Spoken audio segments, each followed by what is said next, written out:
Greek সম্রাট Alexander পুরুকে পরাজিত করে যখন ভারত জয় করেন তখন এই দেশে কিছুদিন ছিলেন। এই দেশে আলু বাতাস মানুষের মনের গতিবিধি লক্ষ্য করে তার জেনারেল ছিল সেলুকাস, তাকে বললেন যে কি বিচিত্র দেশ সেলুকাস, মানে স্পিকার আসলে কি বিচিত্র। আজকের প্রথম আলো সম্পাদকীয়তে আছে আমাদের একজন পুলিশ অফিসার, সরকারি কর্মচারী, 2010 সালের 11 অক্টোবর হাতে লেখা সবুজ পাসপোর্ট নবায়ন করতে যান, যেটা নাকি সাধারণ পাবলিকের জন্য। সরকারি কর্মচারীদের জন্য কিন্তু নীল পাসপোর্ট, এবং তিনি সেটা নবায়ন করেন। মানে স্পিকার তিনি যখন ডিজি র্যাব তখনও সেই সবুজ পাসপোর্ট, এবং সেইখানে কি লেখা, পেশা হিসাবে প্রাইভেট সার্ভিস। মানে স্পিকার ডিজি র্যাব একজন এডিশনাল আইজি, তার পাসপোর্টে লেখা প্রাইভেট সার্ভিস, কি আশ্চর্য! এটা আমরা কেউ খেয়াল করলাম না। মানে স্পিকার শুধু তাই নয়, আইজি, তিনি আইজি থাকা অবস্থায় তার সেই সবুজ পাসপোর্ট, এবং তিনি বিভিন্ন সময় দেশে গেছেন, বিদেশে সবুজ পাসপোর্ট দিয়ে। ইমিগ্রেশনে এন্ট্রি আছে সবুজ পাসপোর্টের, প্রাইভেট সার্ভিস, কি সর্বনাশের কথা। মানুষ স্পিকার সারা দেশে মানে একটা বিষয়। আমরা জানি এই আওয়ামী লীগ সরকার একজন প্রতিমন্ত্রী ছিলেন, তার রেড পাসপোর্ট ছিল এবং সবুজ পাসপোর্ট ছিল।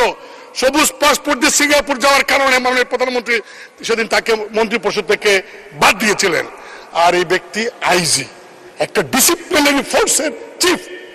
মানুষ স্পিকার এই ব্যক্তি যখন আইজি ছিলেন তখন কি সুন্দর বক্তব্য দিতেন। তিনি বলেছিলেন পুলিশ বাহিনীর সমস্ত সদস্যদের উদ্দেশ্যে, এই পুলিশ বাহিনীর সদস্যরা, তোমরা কেউ করাপশন করতে পারবে না। আমি আইজি, আমার নাম বেনজির, আমি দুর্নীতির বিরুদ্ধে জিরো টলারেন্স। মানুষ স্পিকার জিরো টলারেন্স দুর্নীতির বিরুদ্ধে, ভালো কথা। মানে স্পিকার সেই ব্যক্তিটির তার নামে, তার পরিবারের নামে গোপালগঞ্জে Shabana eco resort and natural park, speaker 621 বিঘা জায়গা। হাউ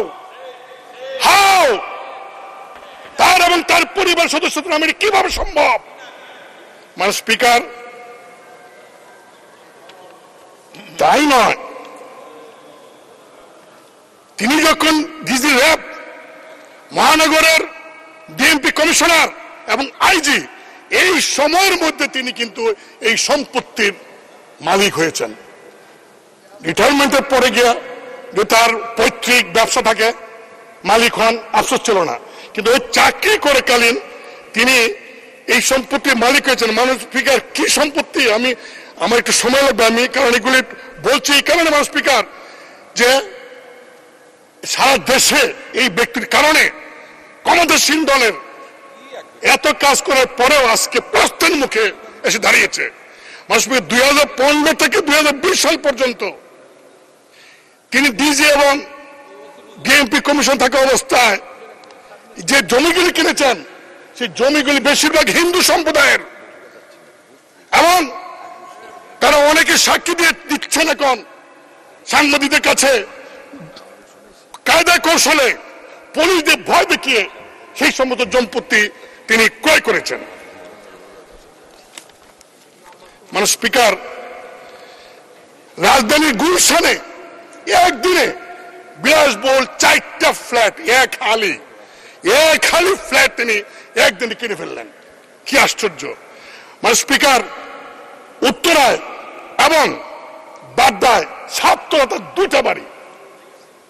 বাওয়াল রিসোর্ট, যে রিসোর্টে অভিযোগ প্রায় 30-40 বিঘা জায়গা বনের, এবং সেই বন বিভাগ থেকে এখন বলা হচ্ছে তাদের জায়গা দখল করে বাওয়াল রিসোর্ট করা হয়েছে, সেটারও আমরা জানতে পারলাম 25% শেয়ারের মালিক তিনি। মানে স্পিকার একটি শিশুর বিন্দু, steel industries limited, ST Peter's school of London limited, 19টি কোম্পানির শেয়ার, 30 লাখ টাকার সঞ্চয়পত্র, 33টি ব্যাংক হিসাব। মানে স্পিকার, শুধু তাই নয়,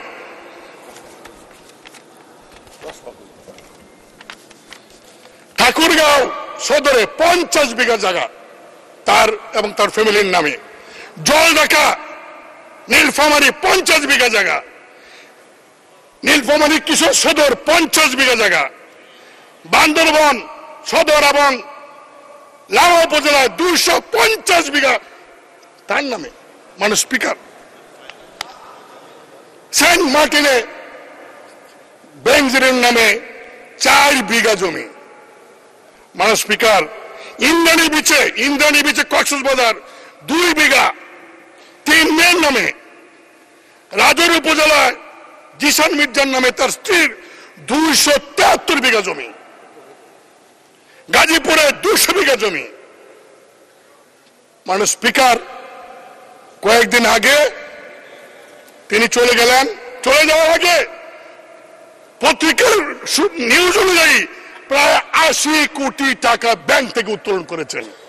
মানে স্পিকার, আমি একটু বলতে চাই, আমাদের মাননীয় স্বরাষ্ট্রমন্ত্রীর মধ্যে খুব ভদ্র মানুষ, অত্যন্ত ভালো মানুষ, খুবই ভালো মানুষ। তিনি বলেছেন সাংবাদিকদেরকে যে এই যে বেনজির তার পরিবার সহ বিদেশে গেলেন তিনি জানেন না। মানে স্পিকার, খুব কষ্ট পেলাম। তিনি জানবেন না কেন?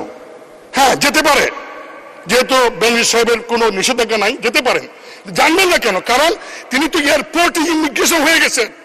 ইমিগ্রেশনে তো কোনো ভিআইপি, আর তখন সারা দেশে আলোচিত বেনজির, তিনি ইমিগ্রেশন দিয়ে গেছেন, আর ইমিগ্রেশন ডিপার্টমেন্ট তার মন্ত্রণালয়কে জানায় নাই, সরকারকে জানায় নাই। যদি না জেনে থাকে তাহলে ইমিগ্রেশনের সমস্ত কনসার্ন কর্মচারীকে সাসপেন্ড করা উচিত। মানে স্পিকার, অনেকে বলছেন সরকারের লোকেরা যে ওই তার বিরুদ্ধে তো ওয়ারেন্ট নাই। 24 এপ্রিল থেকে মানে স্পিকার, দুদক তার বিরুদ্ধে টিম করে বিভিন্ন তথ্য চাইতেছে। সারা দেশে মানুষ জানে একজন রাজনৈতিক নেতা চিকিৎসার জন্য বিদেশ যাবেন, তাকে আপনারা এয়ারপোর্ট আটকে দেন, 2 ঘন্টা বসে রাখতে পারেন। আর এরকম একজন ভিআইপি যিনি সারা বাংলাদেশে মানে কিনার কোনো বাকি রাখেন নাই, তিনি চলে যাবেন দেশের বাইরে, আর সরকার জানবে না, হতে পারে না। মানে স্পিকার, বাংলাদেশ ব্যাংক এবং ব্যাংকগুলি এই টাকা উত্তোলন করলো, একটা চেক দিয়ে পাঠাইলে ব্যাংকে 10 লাখ 20 লাখ টাকা 4 দিনের নোটিশ থাকে। 70-80 কোটি টাকা তিনি কিভাবে উত্তোলন করলেন আমি জানি না। মানে স্পিকার, সরকার এত বাহিনী, সরকার এত এজেন্সি আছে, তারা কি খবর রাখেন? তারা কেন সরকারকে এইগুলি জানান না? মানে স্পিকার, 2 টন গম যদি বিক্রি করে ইউনিয়নের মেম্বার, তার বিরুদ্ধে মামলা হয়ে যায়। একজন এমপি এলাকায় কাবিকার কাকে কি দিল সেটা পত্রিকা ফলাও হয়ে যায়, হ্যাঁ, মামলা হয়। আর কৃষকের 50,000 লোনের জন্য অ্যারেস্ট করা হয়। আর মানে স্পিকার, এই লোকটি মানে এরকম অবস্থা, এত কোটি কোটি টাকা, এত সম্পত্তি কিভাবে সম্ভব হলো? কেন সরকার দেখলেন না? মানে স্পিকার, যতই বলেন সরকার এখন দায় দায়িত্ব নাই, এই কথা বললে দেশবাসী মানবে না। কারণ এই ব্যক্তি তো এই সরকারের আমলে প্রমোশন পেয়েছে, পোস্টিং পেয়েছে, এবং এই সরকার আমলে চাকরি থাকা অবস্থায় এই সমস্ত সম্পত্তি সে ক্রয় করেছে এবং দুর্নীতি করেছে। আর সে বলে দুর্নীতির বিরুদ্ধে জিরো টলারেন্স। মানে স্পিকার, আমি শুধু এটুকু বলবো যে বিষয়টাকে গুরুত্ব দিয়ে যদি সরকার ব্যবস্থা না নেন, দুদক তদন্ত করছে, তদন্ত বছরের পর বছর যদি চলে, এই তদন্ত যদি শেষ না হয় এবং যদি কোর্টে গিয়ে বিচার না হয়, মানে স্পিকার, তাহলে দেখা যাবে আরো যারা আছে বেনজির তারা আস্কার পাবে। এবং মানে স্পিকার, আমি আপনার মাধ্যমে দাবি করব, যত সরকারি আমলা আছে, এই এমপি যারা আছে, যারা পলিটিক্যাল পার্টির নেতারা আছে, তাদের সবার হিসাব আপনি নেন। সরকার সবার হিসাব নেন, আমি আমার হিসাবে 1 ঘন্টার মধ্যে দিব। আমার কি আছে, আমাদের কি আছে? মানে স্পিকার, এই যে বিভিন্ন এলাকায় বাড়ি হচ্ছে, গাড়ি হচ্ছে, লেটেস্ট মডেলের গাড়ি, আমরা টাকা পাই না বাজেটে, আমরা ইনকাম ট্যাক্স ধরতে পারি না, অথচ এই রিসোর্ট, এই যে লাক্সারিয়াস লাইফ লিড করে এক একজন বাড়ির মধ্যে বিদেশি ফিটিংস লাগায়, এগুলি কেন অর্থ মন্ত্রণালয় দেখে না দেখে এই ট্যাক্সের ব্যবস্থা করেন না? তাহলে টাকা অভাব হয় না। মানুষ স্পিকার, আমি শেষে একটা কথা বলে শেষ করব।